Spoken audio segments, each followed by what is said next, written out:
Bienvenue dans le cours Modélisation organisationnelle et métiers, langages et méthodes. Dans cette partie, nous allons aborder un tutoriel concernant l'utilisation de l'outil DBMain. En utilisant ce support, vous vous engagez à respecter ses conditions d'utilisation.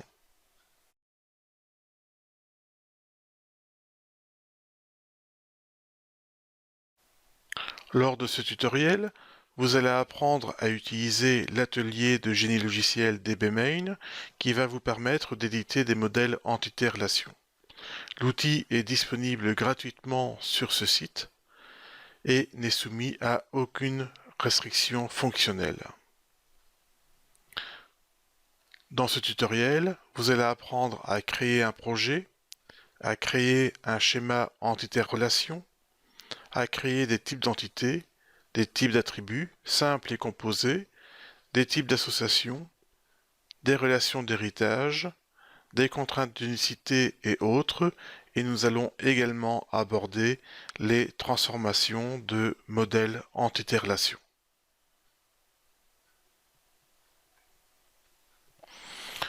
Dans ce tutoriel, nous allons apprendre à utiliser l'outil DBMain, qui est un atelier de génie logiciel développé par l'Université de Namur et qui est maintenant maintenu par une start-up qui est la société Rêver. Lorsque vous lancez DBMain pour la première fois, vous obtenez cette boîte de dialogue d'invitation dans laquelle différents boutons vous donnent accès soit à un tutoriel qui vous explique pas à pas comment procéder pour réaliser certaines opérations, comme générer un schéma entité-relation. Vous pouvez aussi charger une librairie par défaut qui est un modèle entité-relation de bibliothèque, qui est plus ou moins celui que l'on a vu ensemble dans le cours.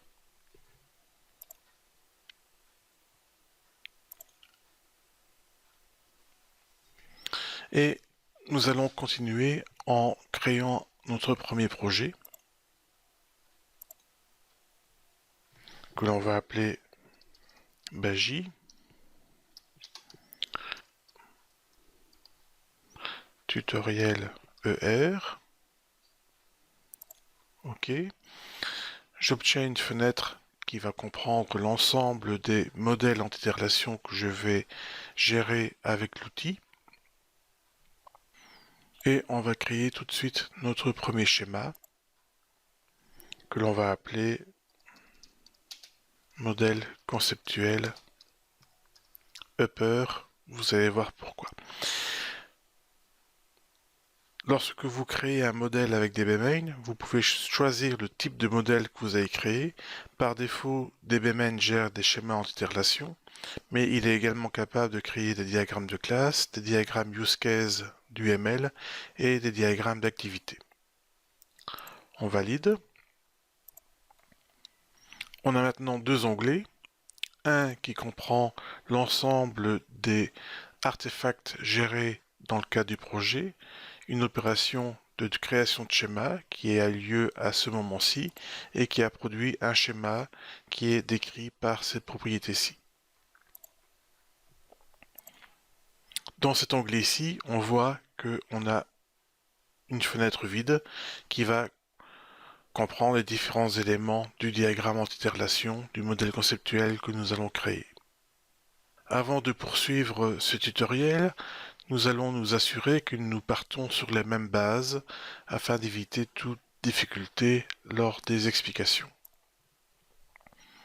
Si vous allez dans la fenêtre Windows ici, vous devez avoir coché les différents items suivants: Standard Tools, Graphical Tools, UML Role Position Tools, Property Box et Status Box.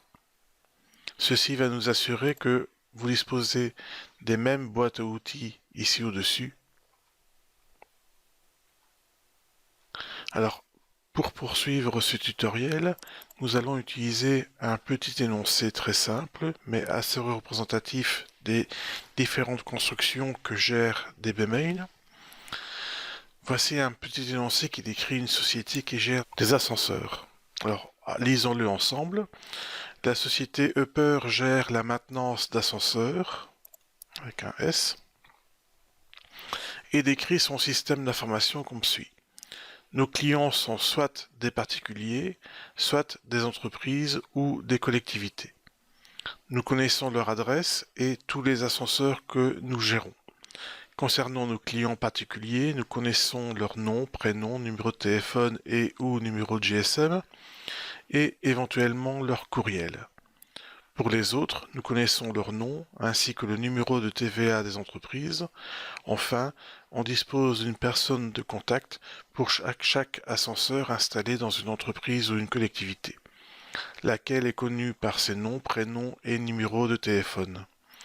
Les ascenseurs sont soit des ascenseurs particuliers ou des monte-charges. Pour chaque ascenseur, nous connaissons tout son historique de maintenance, c'est-à-dire chaque opération est détaillée par la date d'intervention, l'objet de l'intervention et les noms des intervenants. Les ascenseurs sont décrits par leur date d'installation, leur marque, leur modèle et leur capacité maximale exprimée en kilos. Une spécification technique accompagne chaque ascenseur. Alors pour nous aider, j'ai créé différents types de caractères ici que je vais utiliser pour annoter l'énoncé au fur et à mesure de mon analyse. Alors passons à la page suivante. Lorsque j'aurai identifié un concept comme étant un type d'entité, je pourrai le marquer comme étant type d'entité et il deviendra coloré en rouge. Lorsque j'aurai identifié des concepts qui dénoteront des attributs, je pourrai les marquer comme type d'attributs, ils seront colorés en orange. Et ainsi de suite pour les types d'associations qui seront colorés en bleu.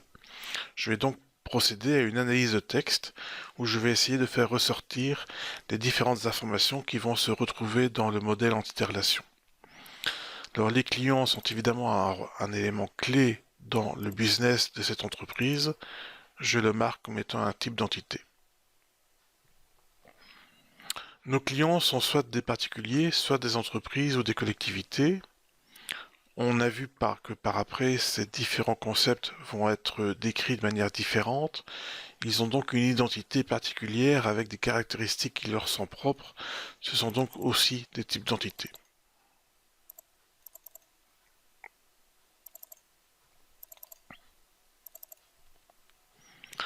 Nous connaissons leur adresse. Ce sera un type d'attribut. Et tous les ascenseurs que nous gérons. Évidemment, dans une société qui gère des ascenseurs, ascenseur sera un type d'entité très fort. Concernant nos clients particuliers, nous connaissons leur nom, prénom, numéro de téléphone et ou numéro de GSM et éventuellement leur courriel. Donc tout ceci va devenir des attributs de clients particuliers.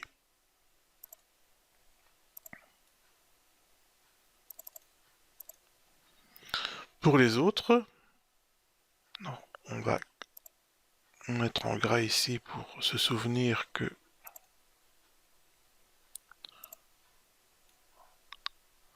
les attributs sont déclarés dans un certain contexte. Pour les autres, nous connaissons leur nom, un type d'attribut, leur numéro de TVA, mais uniquement dans le cas des entreprises.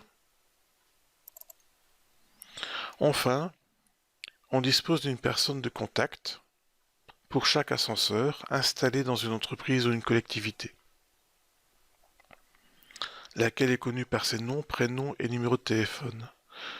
Ce qui nous laisse penser que personne de contact est aussi un élément clé dans cet énoncé qui va devenir un type d'entité avec différents attributs qui sont déclarés ici.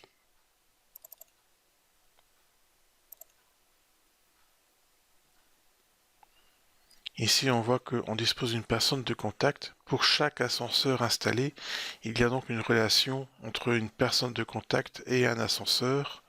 Donc ceci est sans doute quelque chose qui sera modélisé comme étant un type d'association ultérieurement. Les ascenseurs sont soit des ascenseurs particuliers ou des monte-charges. Ce sont quand même des choses un peu différentes. On va les modéliser explicitement. On aurait pu choisir de modéliser ça comme étant un attribut qui indique si un ascenseur est particulier ou monte-charge. C'est une question laissée à l'arbitraire de l'analyste. Pour chaque ascenseur, nous connaissons tout son historique de maintenance. Cet historique de maintenance, en fait, est un ensemble d'opérations détaillées par la date d'intervention, l'objet de l'intervention et les noms des intervenants. Alors, on pourrait modéliser opération comme étant un type d'entité qui serait décrit par ces attributs-ci et que l'on attacherait à l'ascenseur. Dans le cadre de ce tutoriel, dont la vocation est de vous montrer comment utiliser l'outil, on va modéliser opération comme étant un type d'attribut, ce qui va nous permettre de vous montrer comment on crée un attribut décomposable. Et donc ceci va devenir également des attributs de niveau 2 par rapport à opération qui sera un descriptif de ascenseur.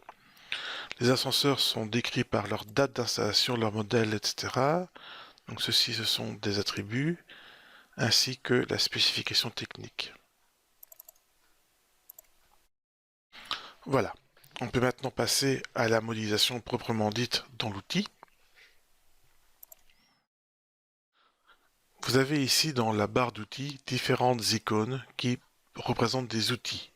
Vous avez l'outil de création de type d'entité, création de type de relation, création de rôle entre type d'entité et type d'association, création d'identifiant, création de groupe, on verra après, et deux icônes cachées ici qui apparaîtront au moment opportun. Différentes barres d'outils qui permettent d'agencer graphiquement les graphes, la possibilité de zoomer, la possibilité de déposer des notes pour documenter le modèle. Vous avez ici les principaux outils que l'on va utiliser dans la création de ce modèle. Alors allons-y. Ce que je vous propose, c'est de placer sommairement les types d'entités sur la feuille ici et on procédera au renommage par après. Je clique sur l'outil type d'entité qui va rester sélectionné. Ma souris devient un outil qui va me permettre de déposer des types d'entités. Et donc je vais déposer le type d'entité client. Particulier, entreprise, collectivité vont devenir des sous-types de clients. Donc, je vais les placer juste en dessous.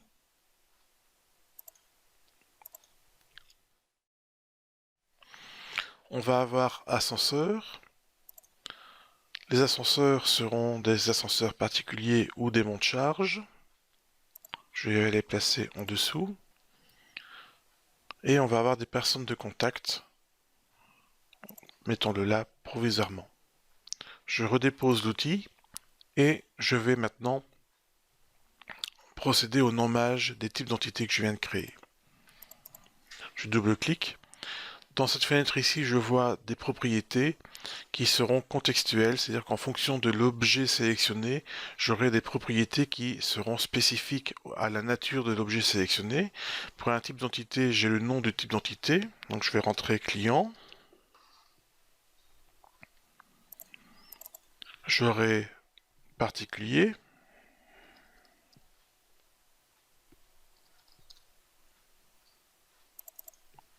Entreprise.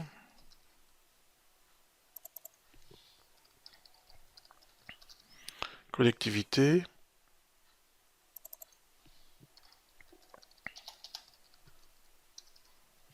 Personne de contact. Ascenseur.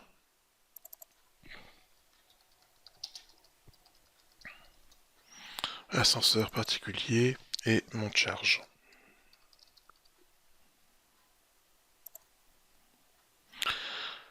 Ici, je n'ai que les principaux types d'entités repérés. Normalement, ces types d'entités ici sont agencés dans une relation de spécialisation. Alors pour la créer, je sélectionne le sous-type, je corrige une faute d'orthographe au passage, voilà, et je peux aller sur le volet, sur le champ supertype que je sélectionne, et je peux ici ajouter dans ces supertypes clients. Un petit problème de enrichissement, voilà, ça apparaît. Et je peux procéder ainsi de suite pour les autres sous-types.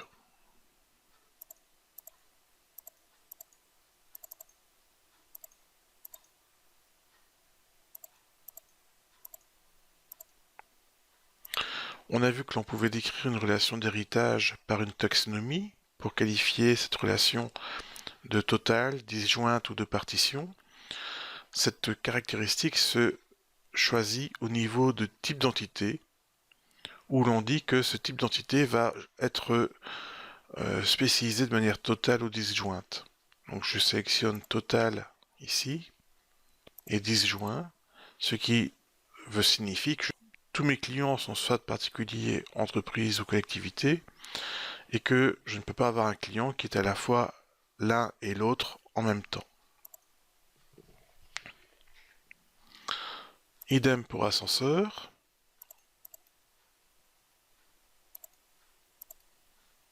Voilà. Supertype. Ascenseur. Voilà. Je sélectionne ascenseur, total, disjoint, partition apparaît. Reprenons l'énoncé. Nos clients sont soit des particuliers, soit des entreprises, soit des collectivités. Nous connaissons leur adresse. Je vais ici créer un attribut. Vous voyez que quand je sélectionne adresse, j'ai les deux icônes ici qui apparaissent. Et donc je vais pouvoir ici créer un attribut en dessous de client. Alors, quelle que soit l'icône que je choisis, ça n'a pas d'importance à ce stade-ci. Voilà, l'attribut apparaît, je peux le renommer, je peux lui donner un short name, ça n'a pas d'intérêt particulièrement ici. Je peux choisir sa cardinalité, un 1, facultatif, 0n, un n, ou n'importe quelle valeur que vous souhaiteriez. Donc dans ce cas-ci, adresse est simplement obligatoire. Je peux choisir un type. Vous avez le choix entre caractères, chaîne de caractères, numérique, date, booléen, float, etc. Je ne vais pas m'attarder sur les autres, ce n'est pas intéressant ici. Je prends varchar et dans le cas d'une chaîne de caractères, on peut donner la longueur maximale. Alors, par simplicité, je ne vais pas m'attarder sur les types d'attributs dans ce schéma. On peut revenir après sur chaque attribut pour choisir précisément quel est son type. Donc tous les attributs auront le même type dans un premier temps. Ce sera l'objet d'une seconde phase éventuellement. Reprenons un peu l'attribut. Ceci est vrai pour l'ensemble des items que l'on pourra sélectionner. Vous aurez toujours un volet SEM qui va nous permettre de donner des caractéristiques concernant la documentation de ce concept. On a vu que dans la méthodologie de conception, il est important de documenter chaque concept du modèle entité-relation, du modèle conceptuel. On pourra le faire dans cette fenêtre ici. Alors poursuivons. Concernant nos clients particuliers, nous connaissons leur nom, prénom, numéro de téléphone et ou de numéro de GSM et éventuellement leur courriel. Donc je prends client particulier, je vais créer un attribut et ici je vais pouvoir vous montrer l'utilisation de ces deux icônes, de ces deux outils ici. Si je continue à cliquer sur celui-ci, je vais créer des attributs fils de l'élément sélectionné. Si j'utilise l'outil suivant, je vais créer des frères de l'élément sélectionné. Donc reprenons celui-ci, je lui crée un frère, je reprends celui-ci, je crée un fils, puis un frère. Voilà, donc je pense que vous avez compris comment utiliser les deux outils. Si je sélectionne New Attribute et que je choisis la touche Delete, l'ensemble des attributs qui dépendent de sa hiérarchie sont évidemment supprimés tout de suite. Alors reprenons, on va créer 1, 2, 3, 4, 5 attributs. 1, 2, 3, 4, 5. Par défaut, DBMain leur donne des noms uniques et je vais les renommer tout de suite. Donc on a nom, on a prénom. Prénom est au pluriel, ce qui nous laisse penser que c'est multivalué. On pourrait avoir au moins un prénom, on peut donc choisir un N. On va avoir numéro de téléphone.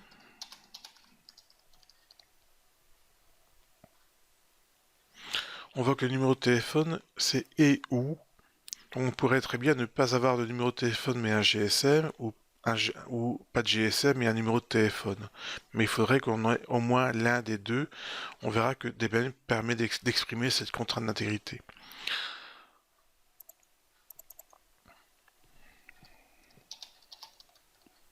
Numéro de GSM, cardinalité 01. Je reviens sur le numéro de téléphone, je corrige 01.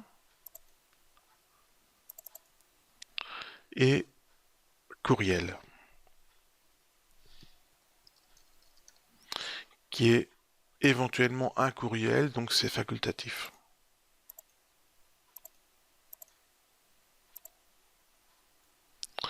Voilà, ceci est fait. Pour les autres, nous connaissons leur nom, ainsi que le numéro de TVA des entreprises. On a donc une information qui est spécifique à entreprise, mais un nom qui est commun à entreprise et à collectivité. Alors je pourrais ajouter nom dans entreprise et nom dans collectivité, mais je peux aussi choisir de créer un super type commun aux deux qui va me permettre de faire sortir tout ce qui est factorisable au niveau d'entreprise et de collectivité. Alors faisons-le. Appelons ce type d'entité autre. Il aura pour super type client. Voilà. Je corrige entreprise pour que son super type ne soit plus client mais soit autre. Idem pour collectivité.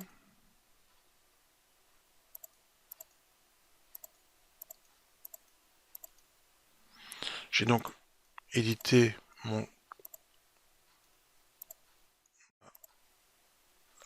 la relation de spécialisation.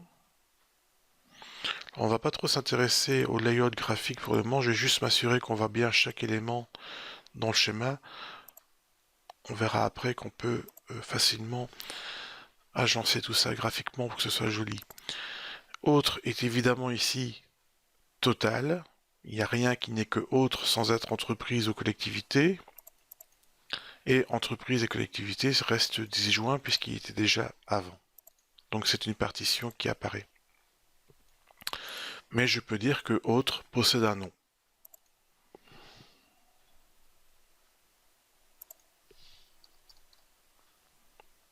Voilà, de même que entreprise qui possède un numéro de TVA.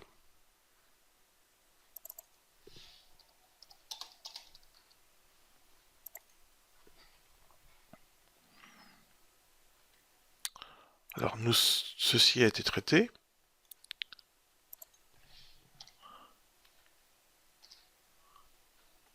Attaquons-nous au reste. Enfin, on dispose d'une personne de contact pour chaque ascenseur installé dans une entreprise ou une collectivité. Donc on a une personne de contact qui va être attachée à ascenseur. On va créer un type d'association. Je choisis l'outil type d'association, role type ici. Je le place sur mon schéma. Je choisis l'outil rôle et je vais pouvoir tirer des rôles entre le type d'association et ces différents types d'entités. Si mon type d'association avait été une ternaire, Par exemple, j'aurais pu faire ceci.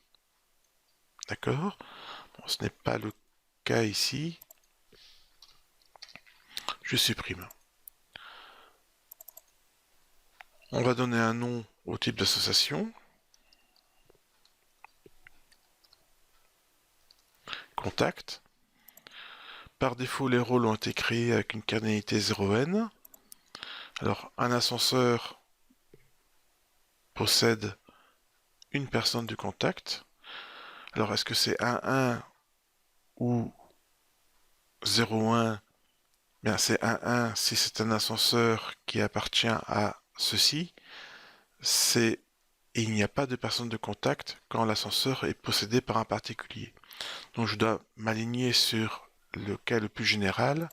Donc, en fait, la cardinalité ici est de 0-1. Il me manque une relation ici pour dire que les ascenseurs sont possédés par des clients. Alors il y a un petit raccourci que je peux utiliser ici. Je peux sélectionner simplement l'outil rôle, tirer de client vers ascenseur, et j'ai hop tout de suite un type d'association binaire qui apparaît. Je vais renommer mon type d'association comme étant possède. La cardinalité d'office 0n à 1, je dois éventuellement corriger, mais tout ascenseur est bien possédé par un client. Un client peut posséder, ça pourrait être un n, mais prenons le cas le plus général, on laisse 0n, un client possède plusieurs ascenseurs. Et ici, je peux déposer une petite note en sélectionnant la cardinalité, l'outil note, je place la note ici, et je peux dire que la cardinalité est de 1,1 si possédé par un client qui est en fait de nature autre. Voilà.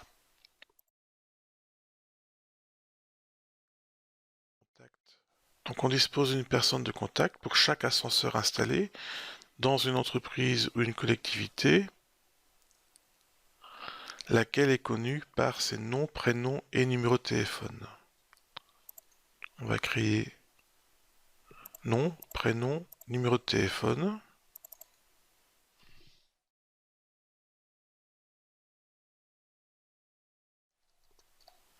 Prénom, multivalué.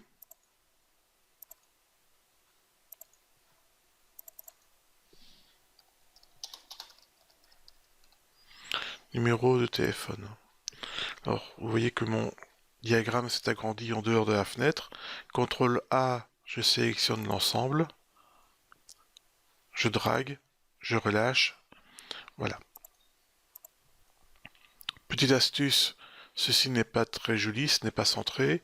Je sélectionne, clic droit, Center, hop, c'est centré. Au passage, vous voyez que vous pouvez donner des attributs qui possèdent des noms identiques pour autant qu'ils sont dans des types d'entités différents. Alors poursuivons notre analyse, nous en étions arrivés ici. Les ascenseurs sont soit des ascenseurs particuliers ou des monts de charge, c'est fait. Pour chaque ascenseur, nous connaissons tout son historique de maintenance. Chaque opération est détaillée par, etc., etc. Alors, on pourrait très bien ici modéliser l'opération comme étant un type d'entité. On a vu tantôt qu'on avait choisi délibérément de modéliser l'opération comme étant un type d'attribut afin de illustrer les attributs décomposables. On va donc créer un attribut opération dans ascenseur.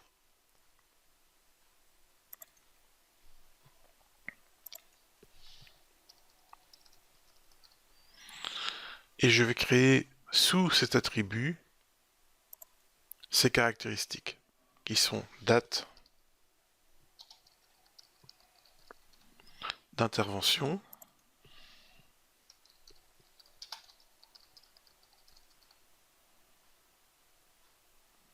attribut frère, objet,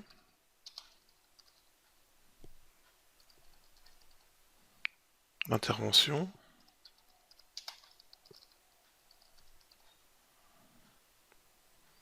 et les noms des intervenants.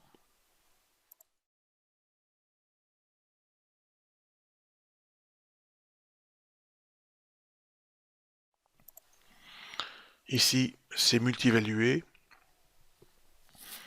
On peut imaginer que c'est du 1n. À nouveau, au moindre doute, vous devez valider votre hypothèse avec vos commanditaires. N'oublions pas qu'un ascenseur peut avoir un historique d'opération, donc opération doit être multivaluée. Éventuellement, un ascenseur n'a pas encore subi d'opération, donc la carnéité est de 0n.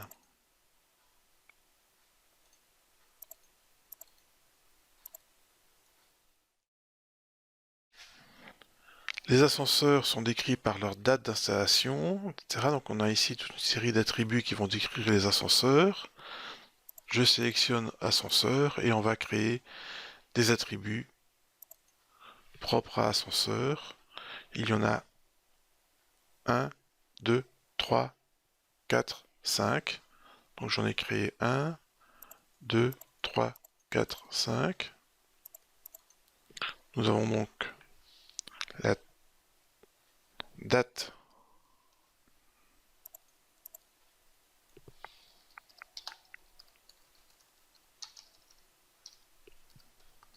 d'installation. Nous avons la marque. Nous avons le modèle. Nous avons la capacité maximale. Capacité maximale qui est exprimée en kilos, c'est une information intéressante que l'on peut stocker dans le champ sémantique. Et la spécification technique.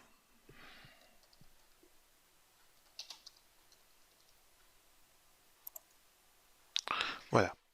Alors notre schéma est maintenant complet. Il n'est pas très joli. On peut l'agencer pour le rendre plus lisible. Des éléments ont disparu lorsque l'on a rajouté des attributs, les rôles, le triangle ici. On va s'occuper de tout ça maintenant. Alors vous pouvez cliquer sur la petite chaîne ici qui va rendre les objets indépendants les uns des autres. Si vous sélectionnez ascenseur et que vous le déplacez, vous voyez que tous les éléments qui dépendent d'ascenseur le suivent, ce qui ne nous permet pas de réagencer graphiquement l'outil, le modèle. Et donc on va cliquer dessus, les éléments vont devenir indépendants. Je peux sélectionner ascenseur, ce qui découvre tous les objets qui étaient cachés en dessous. Voilà.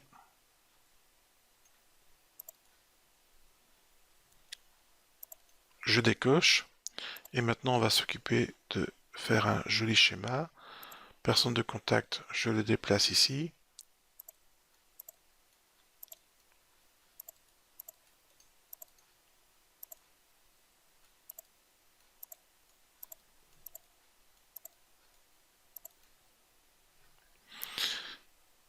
Alors, on a des outils d'alignement qui vont nous être assez utiles. Je vais sélectionner client, sélection multiple. Vous voyez que je peux sélectionner comme ceci. Voilà, tout ceci est sélectionné.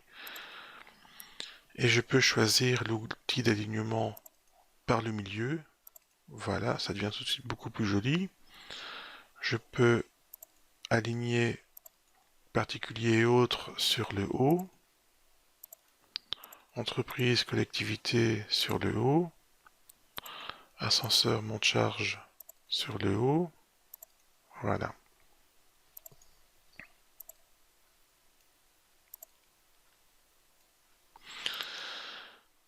Alors, j'ai les types d'entités.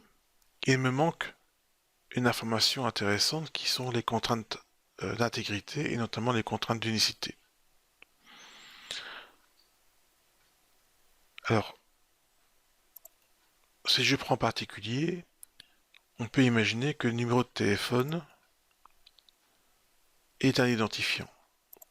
Je le sélectionne, je clique sur ID, numéro de téléphone devient identifiant. Le GSM à lui tout seul, identifie aussi un particulier si on le connaît. Le courriel, idem. Dans l'énoncé, on nous avait dit qu'il fallait un numéro de téléphone et de GSM ou de GSM, donc il nous faut au moins l'un des deux.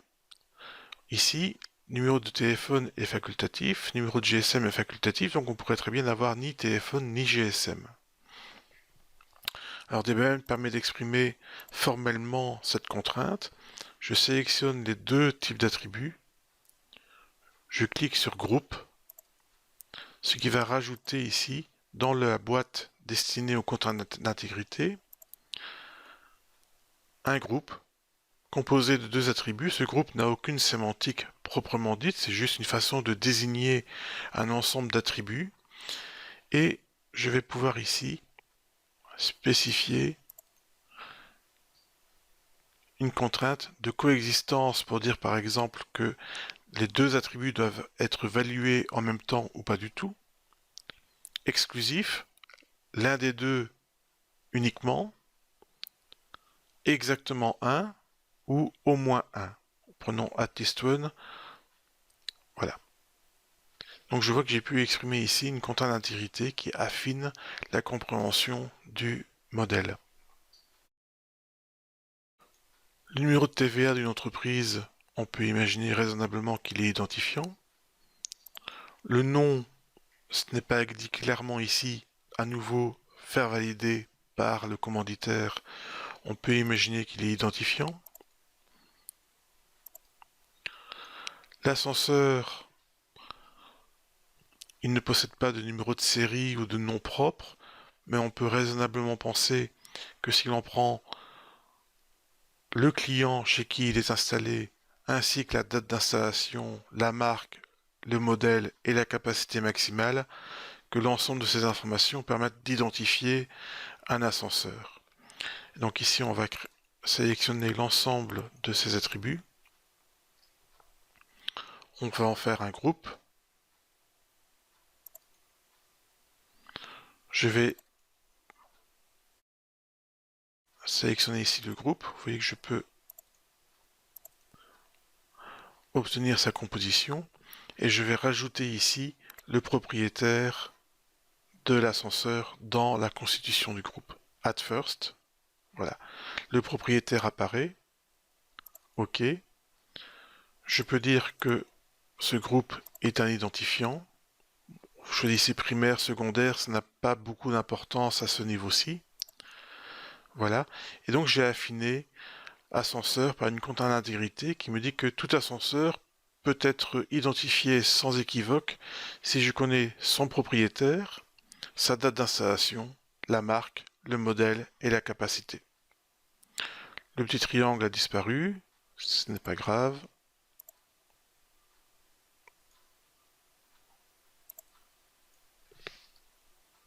Hop, on déplace vers le bas. Je remets ascenseur là où il était, je décoche. C'est réapparu. Personne de contact. On peut à nouveau supposer que le numéro de téléphone est identifiant. Alors on pourrait imaginer que nom et prénom soient également identifiants.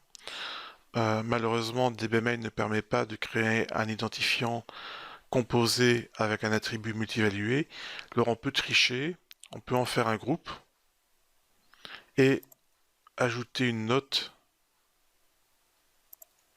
pour dire que ceci en fait permet d'identifier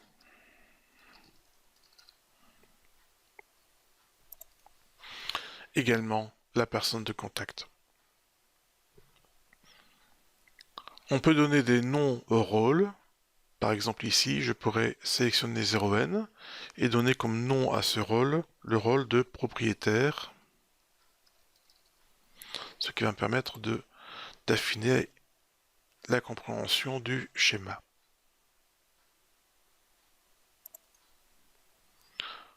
Voilà, je pense qu'à ce stade-ci, on est assez complet. Si l'on va dans Windows ici, pardon, dans View, on peut choisir Graphical Settings. et on peut cocher les informations que l'on veut voir apparaître ou disparaître de la vue graphique du modèle entité relation. Si je clique sur Attribute Types, les types des attributs vont apparaître. Vous voyez que tous les types sont du type caractère, sauf là où j'ai dit que ce n'était pas le cas, comme par exemple ici.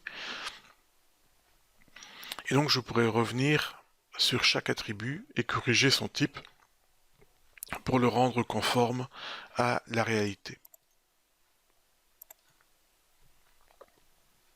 J'enlève les types d'attributs.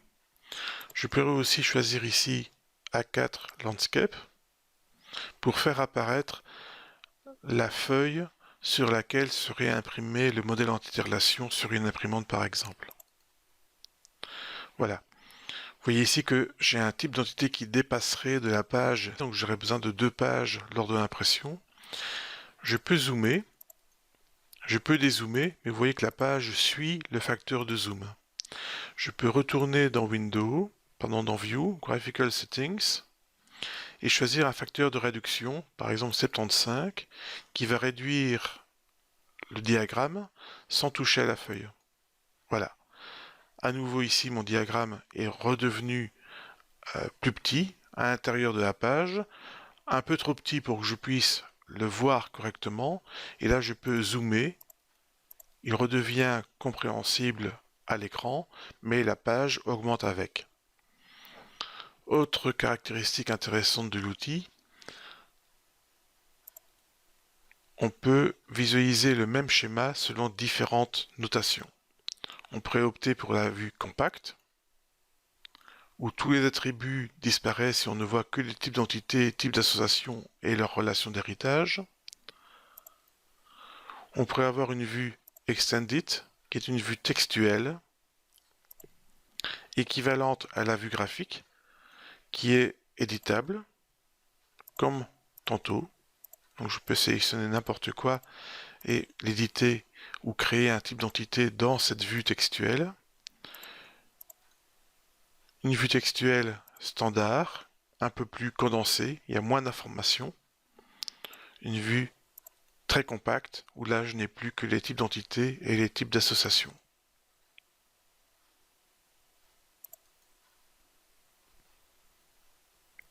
On peut sauver le projet.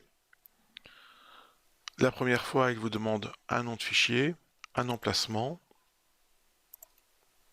Les prochaines fois, il ne vous le demandera plus.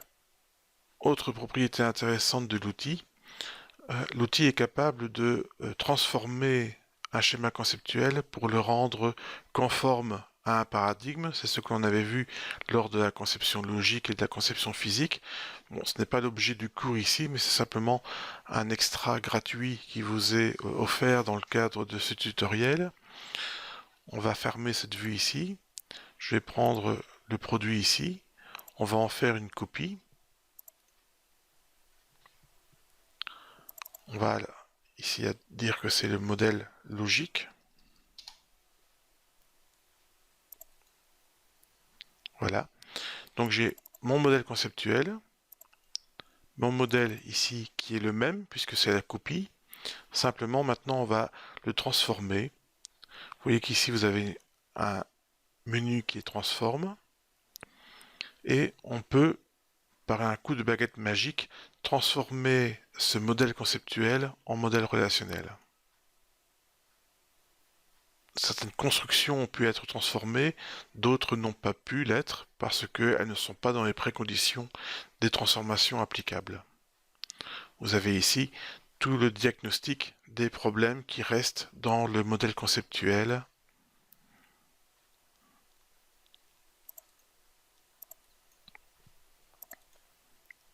Vous avez un outil qui est Autodraw qui va réagencer. Ça ne marche pas à tous les coups.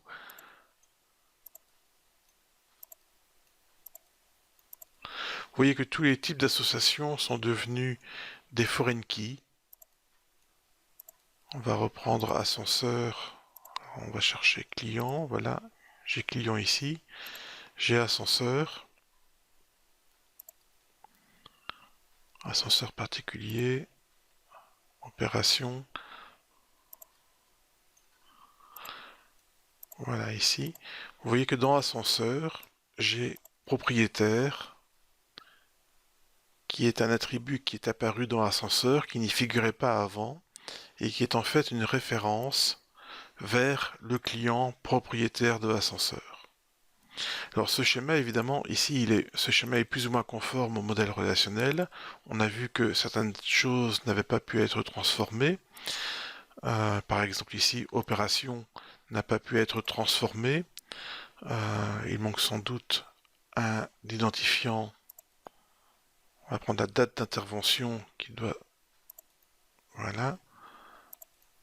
Je peux maintenant tenter de transformer opération attribute désagrégation. Vous voyez que vous avez plusieurs possibilités pour transformer une structure qui est problématique par rapport à un paradigme comme le relationnel vers d'autres solutions.